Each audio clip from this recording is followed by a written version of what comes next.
TFM. This is J.G. Hertzler, General Martalker on Deep Space Nine, and you're listening to Trek FM.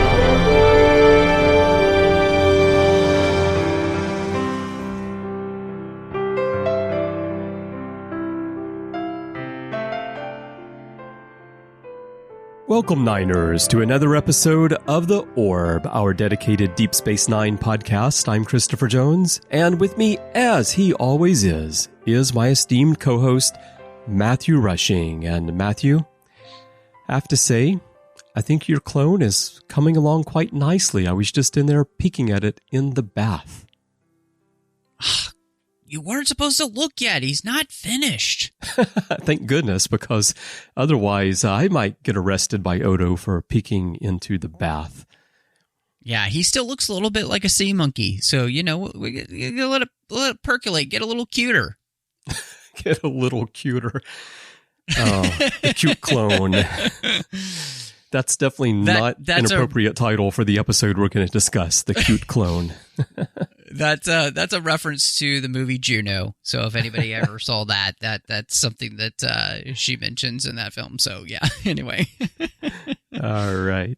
Yes, everyone, today we're going to be continuing our 30th anniversary rewatch of Deep Space Nine with the third episode of Season 1, A Man Alone. Of course, as we discussed last time, Matthew, this is the third episode to air, but the second to be produced. And here is a quick synopsis. When a man is murdered aboard this station, Odo becomes the prime suspect. Kira is certain he couldn't have done it, but Sisko is not so sure. Odo sees that he is being framed, but convincing his new crewmates and unraveling the mystery won't be easy. The only more difficult task might be Julian getting Dax to go out to dinner with him.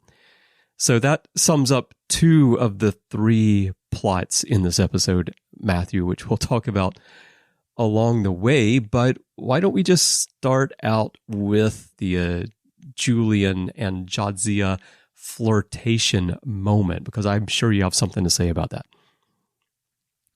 Yeah, this is an interesting part of the story, and obviously it's something that a lot of people these days tend to get frustrated with. But, you know, one of the things that I really responded to in the episode was the way in which they build the character of Dax here. And, you know, they're trying to walk this tightrope of having her be this beautiful 28-year-old woman who also has the experience of hundreds of years of lifetime.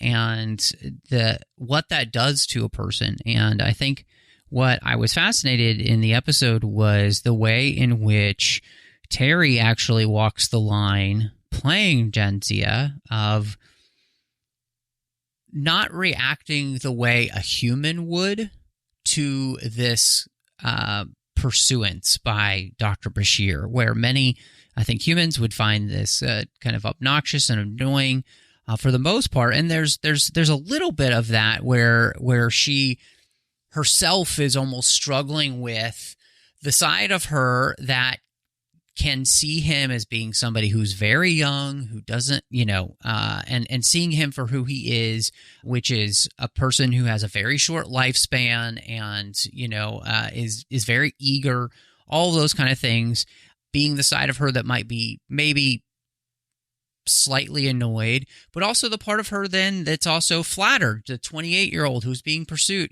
so there's all these conflicting emotions that are going on there with Dax, which I find that so interesting.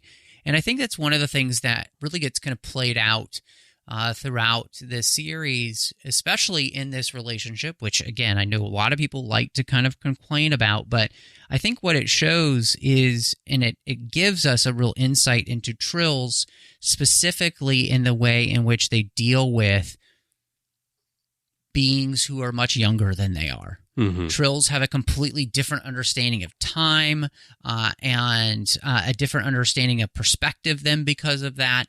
And I think this is what allows Dax to be able to handle this situation completely differently than a normal being would, who only has, say, maybe 80 to 100 years of life. Mm-hmm. She has a much larger perspective. As Obi-Wan would say, she has a much larger view of the world and the universe, and therefore it creates a much more interesting situation, because it's one that can then evolve for both of the characters as we move forward. Because you also see Dax here struggling with the idea that, for most Trills, they kind of look at relationships differently, she says here. But that's something that kind of changes over time with Dax. I think she gets much more comfortable with just being in her own skin and kind of being her, know? And so I think, again, all of these things create arcs for all of the characters involved. And I think that that's really, really interesting. So yeah. Well, this is fairly new to her, being joined at this point. So she's growing accustomed to it. I have to go back and look for the details of like exactly how many years, because we get the flashback in Emissary of when the Dax symbiont is transferred from Curzon to her. But I don't think it's been that long. It hasn't been that long, yeah. So she's still becoming comfortable in her own skin, being joined at this point.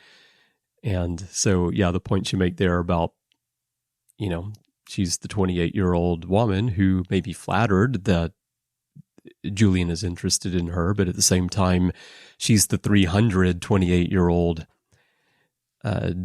joined Trill symbiont who is maybe viewing Julian as like this noisy little kid and kind of amusing, I think, which I kind of get that feeling from the scene. And when she has him try the game himself, like she knows exactly what's going to happen. And so it's kind of amusing to her. Well, and I like that you said that, like, this is amusing to her because of her perspective. Right. Yeah. And the fact that the episode opens with that scene, it's one of the things that I think you can recognize that this is the next episode after Emissary in terms of production, because you had Julian pursuing Jadzia as soon as she arrives at the station. He's very interested in her, and that continues right at the beginning of this episode, and that feels like that kind of direct connection to me that links them in terms of the production order. Yeah. The next thing we can talk about, Odo and Quark, I called it alien perspectives, because it stands out to me that you and I are on Warp 5, we're doing our rewatch of Enterprise 20th anniversary rewatch, and we often talk about how on the NX-01 you have T'Pol and Phlox, the only two aliens on the ship, and sometimes they get together and they talk. Usually it's over a meal, but they comment on the humans and they give this other perspective. And I got a little bit of that feeling here.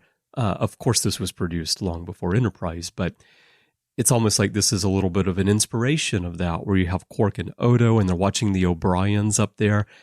And Odo says, "I'll never understand the humanoid need to couple." And then Quark says, "You never coupled." And Odo says, "Choose not to. Too many compromises." And then he goes into something that will be quite familiar to those of us who have been married and what relationships are like. But it's just the discussion between the two of them, this sort of observation of people who are outsiders for them, in this case, Miles and Keiko both being human.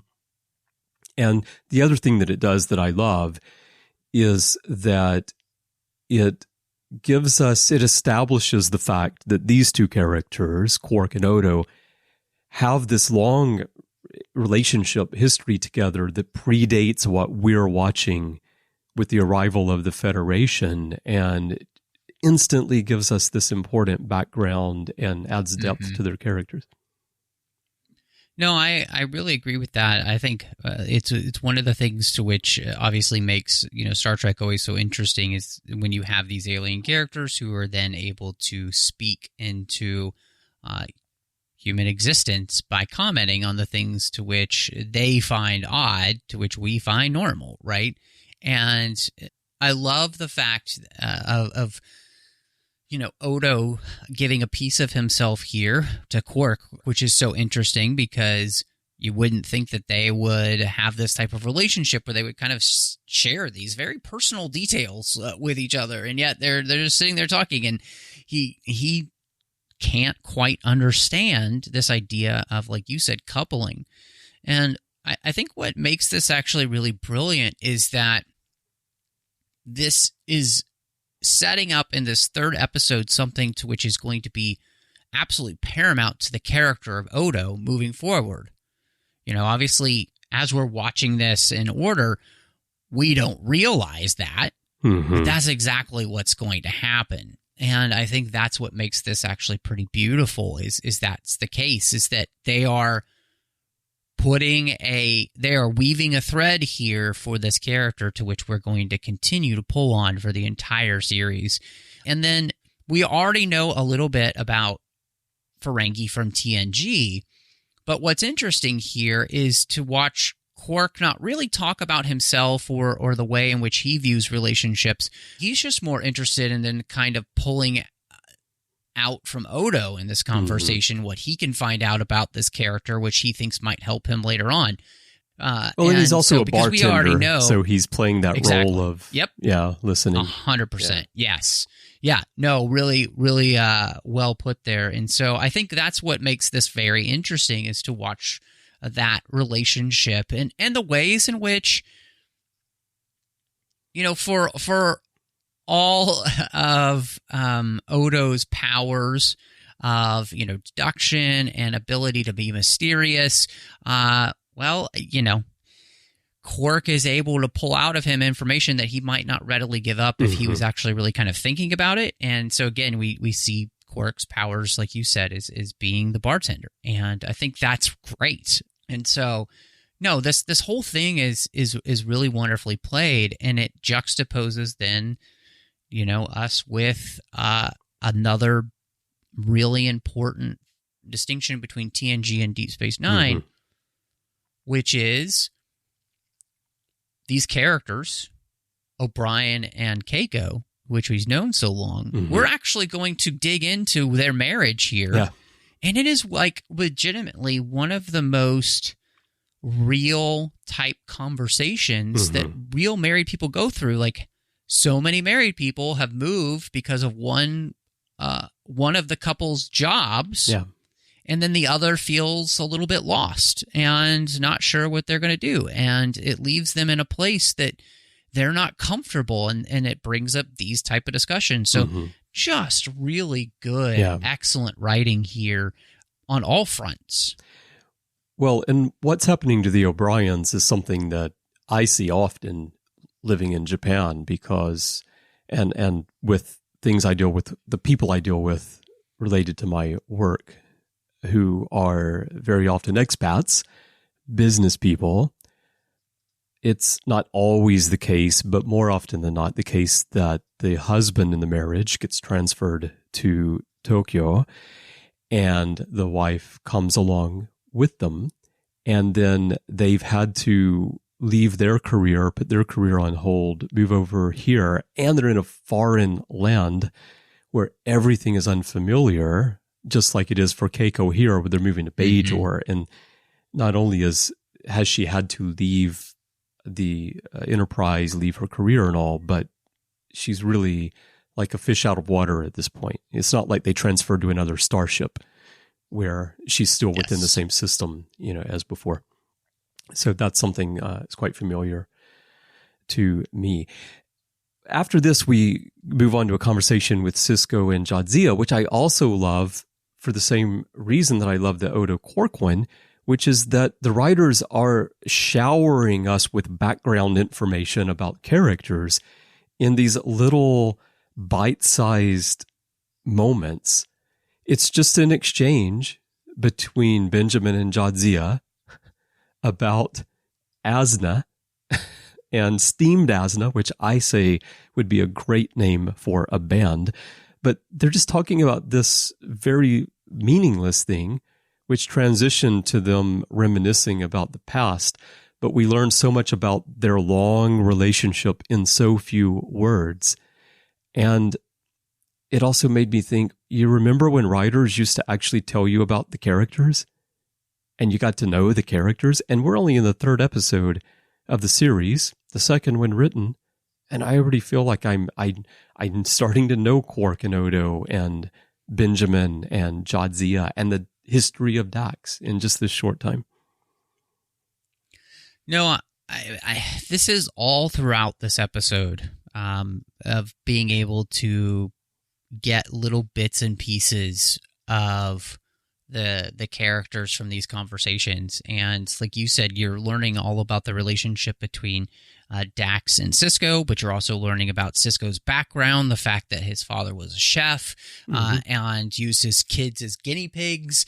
And, you know, it's just a really wonderful conversation in it. And also the ease with which they have this conversation because, you know, Jadzia is trying to bring up to him, hey, you know, we don't have to be friends if this is too difficult for you. And the beauty is that he just shrugs that off.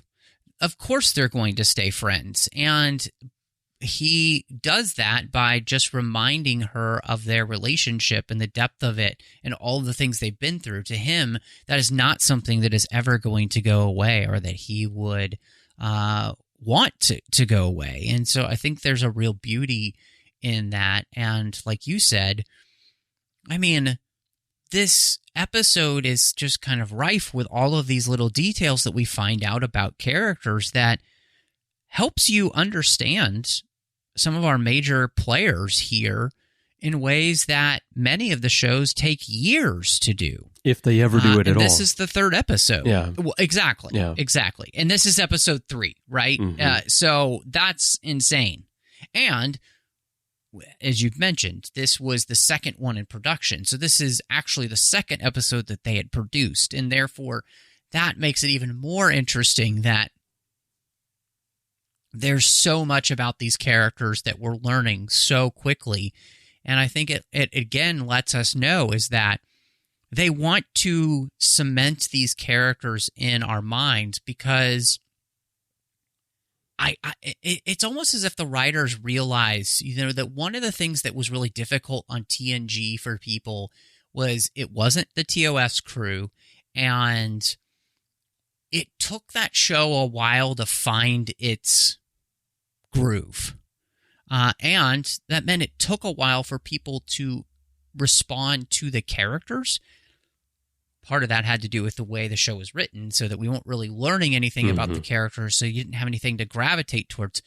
I feel like they're trying to fix that here with Deep Space Nine, which is to immediately, first few episodes, we're letting people know who these characters are. We're helping them understand who these characters are by these little conversations that feel so real and like natural. Yeah. That 3 episodes in, we feel like we know Sisko pretty well already. You know, we feel like we know Dax pretty well, and Bashir and Quark and Odo and Major Kira. So it's again a place where I think the writers intentionally, I would say, are really putting their stamp on.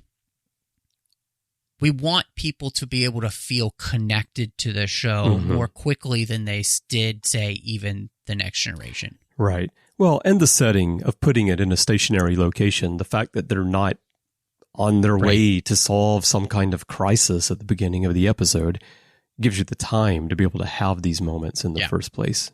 And that, again, you remember, people complained about the setting how can it be Star Trek if they're not going somewhere on a ship?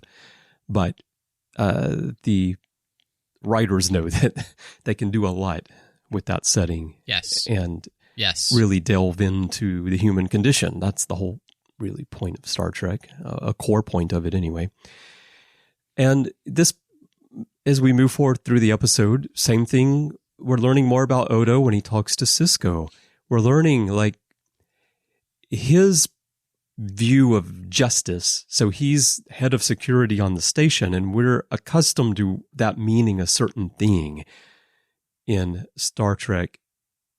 Federation security officers are supposed to be upholding the ideals of the Federation, but of course, Odo is not a Federation security officer, and he's an alien, one of a kind at this point. And so how is he viewing things? And he's transitioning from having worked for the Cardassians to now working for the Bajorans and supporting the Federation. And the line that always sticks out to me here is when Sisko tells him, you're not going to take the law into your own hands. And Odo says the law, Commander laws change depending on who's making them. Cardassians one day, Federation the next, but justice is justice. And as long as I'm in charge of security, and then he trails off, and Sisko tells him, if you can't work within the rules, I'll find someone who can. But we already were learning about Odo, that he has this, he's driven by his own definition of justice and is very willing to make up the rules himself to achieve justice as he sees it, which is very different from what we're accustomed to with the Star Trek show. You know what I find most interesting about that conversation, and, you know, I really appreciate what Odo says because in many ways it's so true. And I think we even just look through history, and the idea is that something can be lawful, but that doesn't actually make it right or just. And what's so fascinating is we as human beings, we have this innate sense of what is right and wrong and just, which I think what Odo's saying is there is a definitive article, justice, to which we all can kind of agree on. And he's saying there is a right and a wrong, and I believe that to be immutable, regardless of who's making quote-unquote the laws. So it's just a really interesting thing for somebody to say. And in many ways, it kind of comes down to it actually comes down to the American idea of that there are inalienable rights that cannot be taken away from you because they're not given to you by any government. They're given to you by God. They're given to you because of who you are, because you exist, right? You just are granted those. And that's kind of what I think Odo is getting at here, which is such an interesting and like fascinating thing for us to be getting with this character. And it tells us a lot about who he is as a person and what he's willing to do and what he's willing to stand for that go beyond any government, which is why he could work for the Cardassians and now work for the Bajorans, because people saw him as being that person who upheld justice and not just a law that people, you know, were passed down by some bureaucrats on some planet somewhere. Right.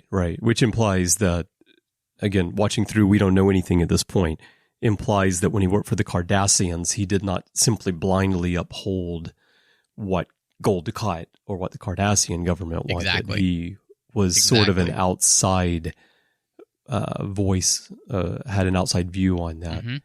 And yeah, in terms 100%. Of, you know, the rights, you know, from my perspective, not being religious myself, you said, though, that we have them because we exist, which, yeah, I agree with. Like, that's the fact that we exist, that we are individuals, we have rights that shouldn't be determined necessarily by a governmental body.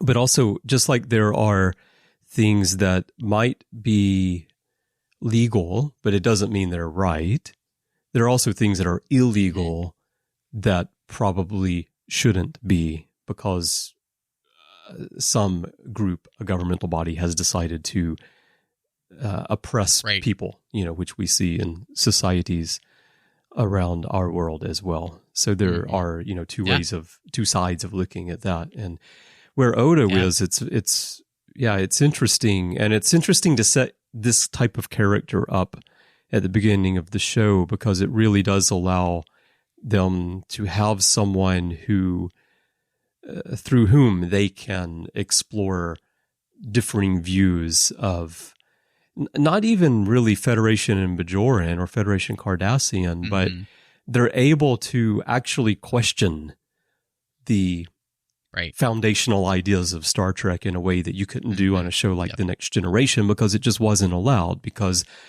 this was Gene Roddenberry's view of the future, and this is how the Federation was supposed to be. And of course, as a Starfleet officer, you're not going to openly question that, right? You've gone to the academy, you've been trained in it.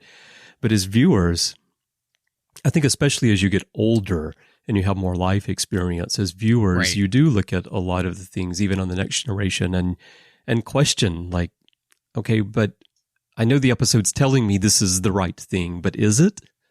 Right? And you can't really question that. But here you can, because of the situation, but also having someone like Odo here who has no problem with pushing back against Sisko. It really opens things up for the writers. I think what it comes down to is that, and we've mentioned this before on the show, but I think it's very much in line with what's happening in this episode, which is we're challenging the preconceptions of TNG on the frontier. We're challenging utopia. And whether or not that actually works everywhere, right? Which is what makes this such an interesting show. And I think it's one of the things that made this so challenging for people in general as they were watching it, coming off of TNG, which, for 6 years had kind of indoctrinated them into, like, this is the way it is. And then DS9 comes in and it challenges those preconceptions, right? But in a way that then reinforces the best of what we love about Star Trek, but then maybe also shows where it may or may not be right. And I think, it's subverting expectations in the absolute best way possible. Yeah. It's interesting, like, for me, when I think about Star Trek and what it teaches you, why it's important, how it shaped me as I was growing up, the fact that it should open your eyes to be able to look at things that are different from you and see them from different perspectives and be accepting and be open-minded. And it doesn't mean you have to 100% agree. And you might look at another culture and completely disagree with something about it, but at least you can examine it, you can take in the information, you can think about it, and you can put yourself in someone else's shoes. And that's what Star Trek has always meant to me. But if you look at the voice of fandom and certain parts of fandom, you can see that point is very much missed by a lot of people who, if you don't completely agree with the way they do something or the way they see something, then you're definitely on the wrong side of it. And so I think, like you're saying here with DS9, we are kind of, TNG sort of conveys that black and white message though, right? Where this is what should be right and this is what is wrong. And like you say, here we are challenging that in DS9. And another thing here with Sisko and the situation with Odo that also stood out to me in terms of like coming into a new situation and figuring out how to assess what's going on is the fact that he doesn't know Odo. And Odo actually calls him out on this in the episode when eventually Sisko tells Odo, I don't personally think that you killed him. And Odo says, how do you know? You don't know anything about me. Basically, you don't know what my motivations might be. So Odo calls him out on that. But earlier in the episode, when Zayra comes and talks to Sisko first and then talks to Kira, the three of them together, Kira immediately says, there's no way Odo could have done this. That's crazy talk. But Sisko's not quite so sure. And I think that also is an element that I like in the writing, because they make it clear to us that we, in this case through the eyes of Sisko, are being plopped into a story midstream. And there's this whole history with some of the people here that we don't know anything about, and Sisko doesn't know anything about it. And so Sisko has this outside perspective, kind of like I talked about Odo and Quark having at the beginning when they watched the O'Briens. Sisko's an outsider here too, trying to assess what's going on.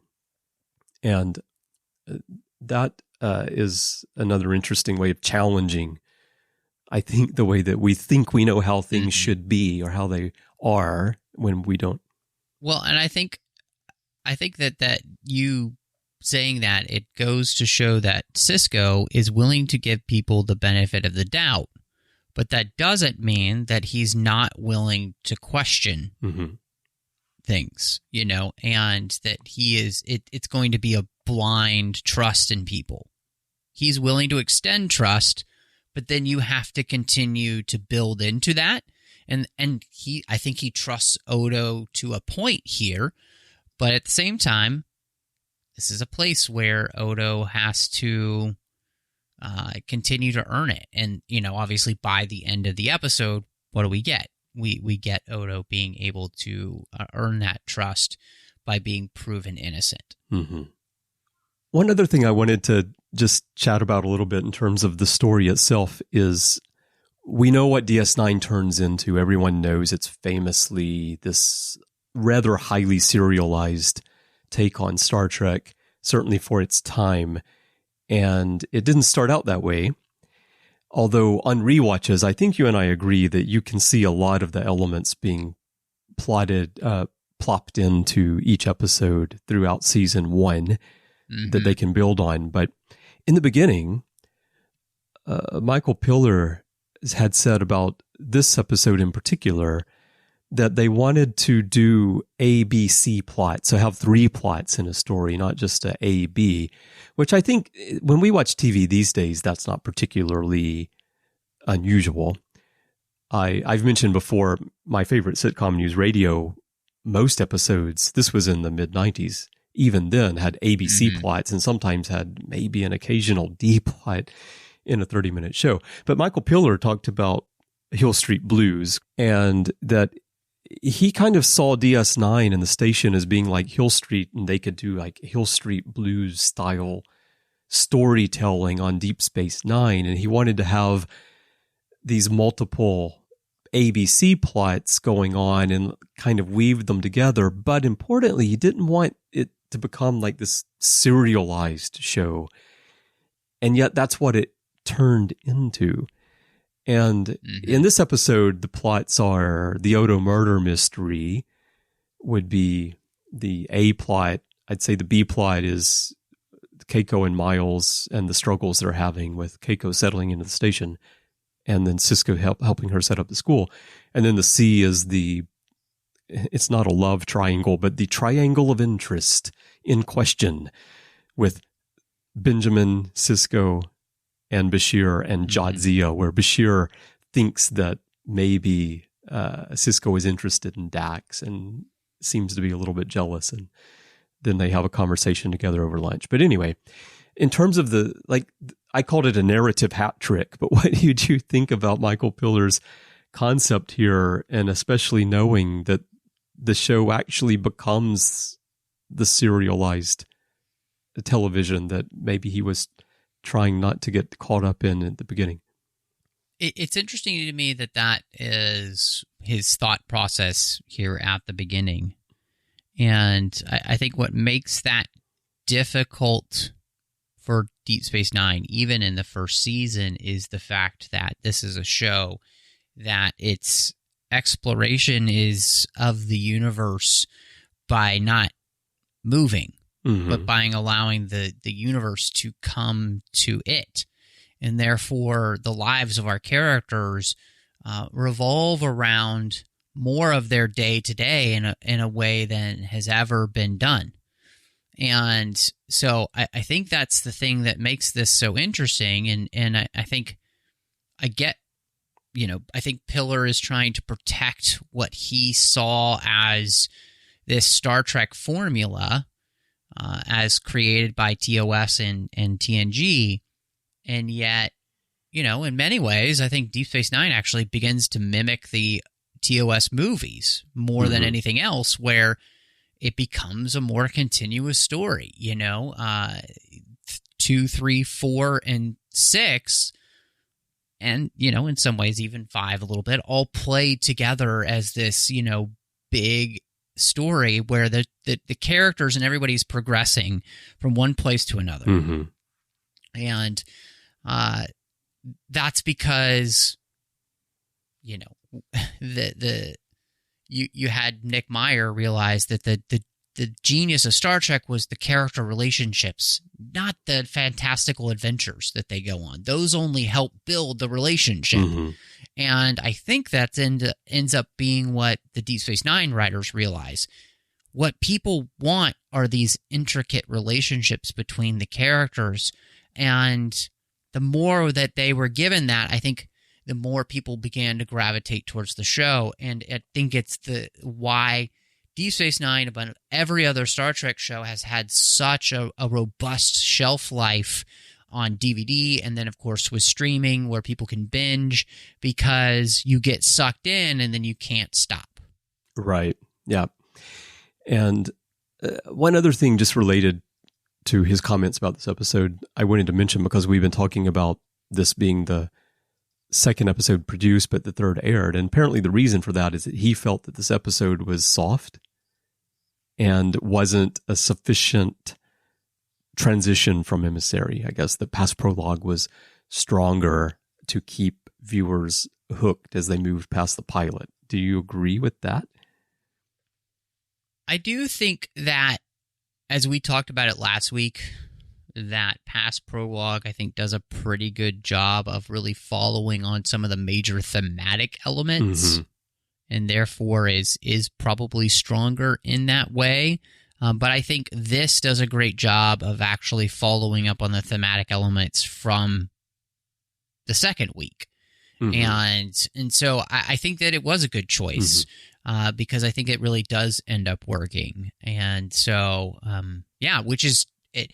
Again, it shows you how interesting it is to write a show like this and how you can kind of reorder things. And if you're a good enough writer, you're not contradicting yourself in any way. So that speaks highly of what these people were already doing in the writer's room. Right. So we've been talking about TNG comparisons a lot, and one really stands out to me that I wanted to get your thoughts on. For as much character development as we are getting packed into this episode, the mystery itself, it feels like something that would be right at home on The Next Generation. And as this story goes on, and when Julian makes the discovery of what's really happening and realizes that Ibadan is cloning himself, I could easily see Beverly figuring out the same type of mystery, just like Julian does. And so that aspect of the episode to me feels a lot like a Next Generation episode.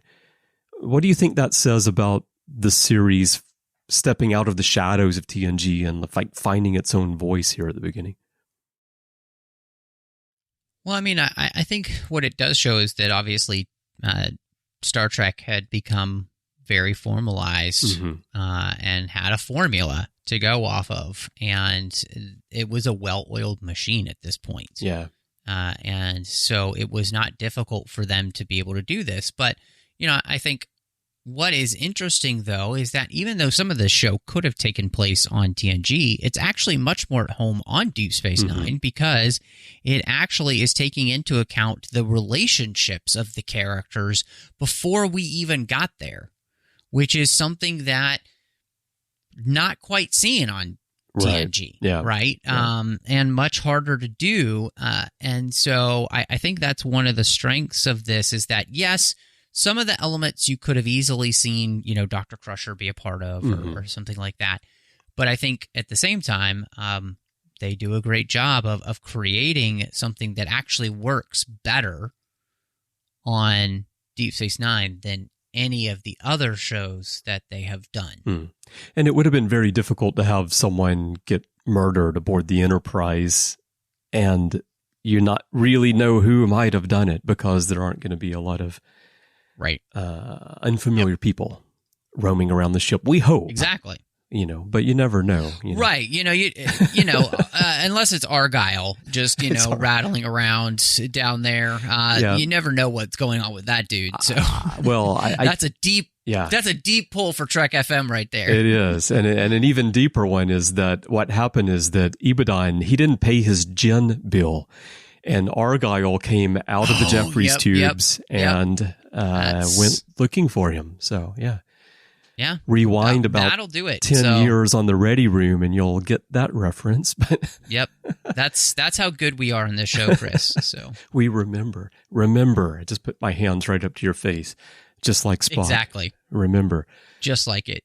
Okay, one more TNG connection as we get close to the end here that happens midway through the episode. Keiko's school, this resolution of what's going on with Miles and Keiko and trying to find something that Keiko can do and make her own aboard the station and find a place there on the station. She decides that she wants to open a school, and she's very surprised that Sisko is completely open to the idea. Personally, I don't, maybe if I were in her shoes, I would be surprised because it's something I want to do and I'm asking for a bunch of equipment. But it seemed to me natural that Ben would be open to this and that he would want a school and a structure for Jake and he wants to build a community. Sisko wants to build a community on the station. And what better way to do that than to have a school and have somewhere for the kids to learn and bring the Bajoran children together with Federation children and Ferengi children and others. So it makes perfect sense. But this is where we first get the school. And I don't know, sometimes maybe I forget that this happens right at the very beginning of the first season. Of course, the school goes on until the third season. I think it's the House of Quark where the school gets shut down. So the classes run for a long time. A lot of crazy things happen. Vulcans eat homework, all kinds of stuff goes on.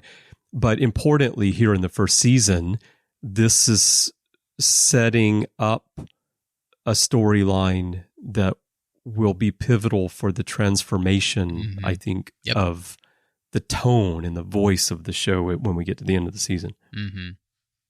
Oh, 100%. And, I think what's kind of beautiful about the situation is that, Keiko has this problem and, in many ways, Miles in classic male form is trying to solve her problem. Yeah.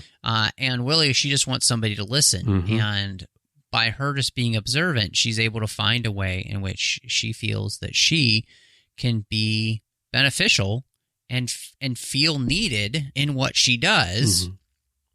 Which is something I think, I don't know who doesn't feel like that when it comes to their work. I mean, you want to feel like it's important, like it's needed, like you're doing something that's actually benefiting the world, right? Right. And, Keiko, Miles feels that way. One of the reasons people join Starfleet is because that's how they feel when they do that. And so Keiko wants the same thing. And what she finds here is the ability to be able to help by creating one of the most classic things that you have on the Western town, right? Mm-hmm. The school and the teacher, and the importance then of that person being able to build a sense of community by bringing all the children together in one place and connecting them. And so, I love this. I think it's great. And what's interesting is that, Michael Piller might not have wanted there to be serialized storytelling, but this creates one of the very first points of serialization of the show, along with, and we talked about it earlier, the relationship between Bashir and Jadzia. So Mm-hmm. it's just it's so interesting, and I love that that's the case. I think it's really well done, and it's a lot of fun. I mean, the fact that she starts this school and it starts off small, and over the season we just continue to watch it grow. Yeah, I don't know if it's fair if we should say Michael Piller didn't want serialized storytelling in black and white terms, but in terms of this episode, when he talked about the structure, yeah. But eventually, of course, the show evolves that way, and he's there with it. Mm-hmm.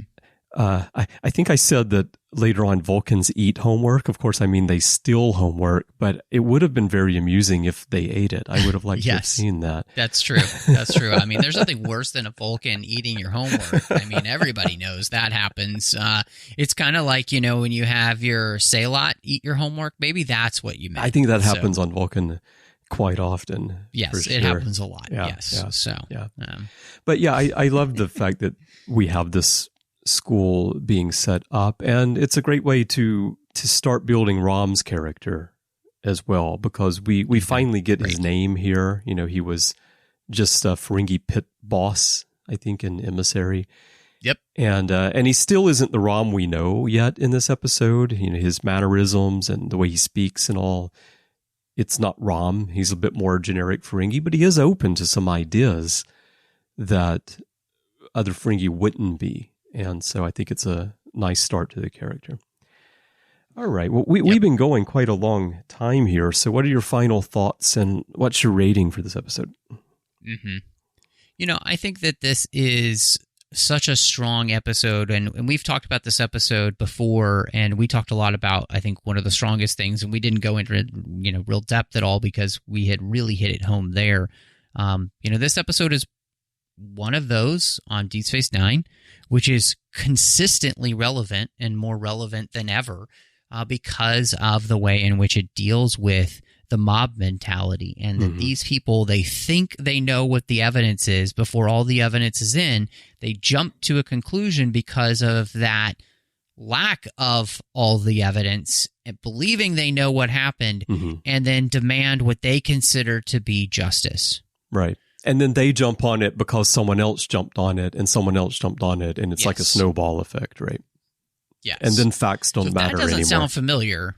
Right. No, of course.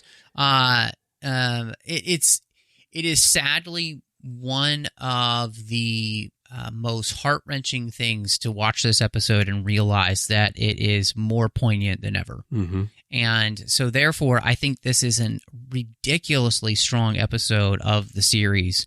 And it's brilliant in that way because of the way in which it deals with this topic.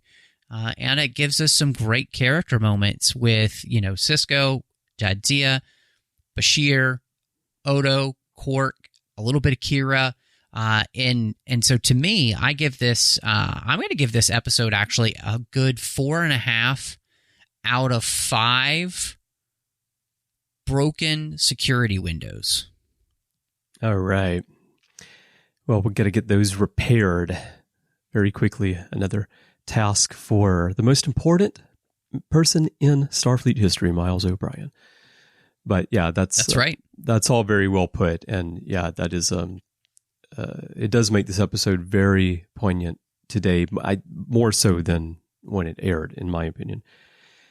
But yeah, I just agree. It's a really strong episode, and I think it's stronger than most fans remember, because when you think about this episode, you tend to remember, okay, Odo's accused of murder, and it turns out he was framed. But there's all this other stuff that's going on in this episode, which builds characters and builds the world of DS9 right at the beginning, that it's often subtle moments, it's like a 30-second conversation over food. It's stuff that you don't remember it as being part of this story in particular, but it's all there. And so for that reason, I'm going to give this episode 8 plates of fricasseed asna. Nice. Fantastic. All right, everyone. We would love to hear your thoughts on A Man Alone. There are many ways for you to share those with us. Perhaps the best way is to go to Facebook and join the Babel Conference. That is our listeners group. If you're already a member, you know what to do, but if not, and you're joining for the first time, it is a closed group. It's just for listeners, so please answer the questions and agree to the rules of the forum so that I can let you in. You can find it by typing Babel, B-A-B-E-L, into the search field on Facebook, or the whole name, the Babel Conference. You can also send us email if you like. Go to our website, trek.fm/contact, use the form you find there, choose to send to a show, and choose the orb, and that will come to Matthew and me by email. And of course, you can find us in social media. Our username everywhere is TrekFM. Now, Matthew, when you're not, practicing a game, trying to make everything a solid color, so maybe Jadzia will go out to dinner with you, where can people find you? Well, you can find me all over the place under the name MattRushing02, so Twitter, Instagram, Letterboxd, Vero are the most active places for me. You can also find me here on the network. We've got a whole side of the network devoted to all of those other fandoms we love. It's called the 602 Club, so I hope you'll join us there. It's a lot of fun. Got some other shows as well devoted to Star Trek, literary treks about the books and the comics of Star Trek, and then we've got Warp 5. Chris, as you mentioned earlier, we're going through the 20th anniversary rewatch of that show.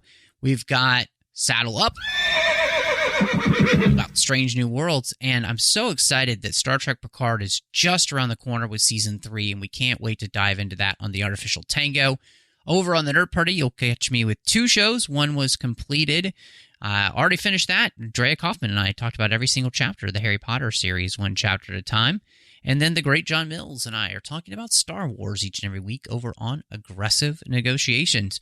But Chris, when you're not trying to figure out, what you're going to do in the holosuite, whether it's the massage or, something else, where are people going to find you? Oh man, when you started that, I was going to come back with, I'm going to be getting a massage on the holosuite, but you checked my calendar, just like Odo did in this episode. You checked my calendar.